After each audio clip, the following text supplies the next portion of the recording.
18 urte ditut eta triatloi bat egingo dut. Triatloia maite duteko taldekideek proposatu diate 12 astetan triatleta izateko erronka. Triatloiaren mundua uste nuena baino konplexuagoa da. Hau da, distantzia desberdinak daudelako. Nik hori ez nekien. Lehenik eta behin, super esprinta aurkitzen da, distantzia txikiko karrera. Ondoren esprinta, distantzia ertaineko karrera.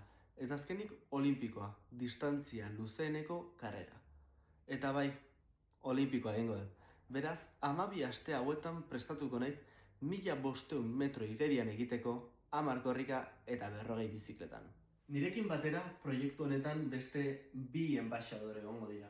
Alde batetik Janire Atxurra, super esprinteko modalidadean ibiliko dena, eta Iker Iribarren, esprinteko modalidadean ibiliko dena.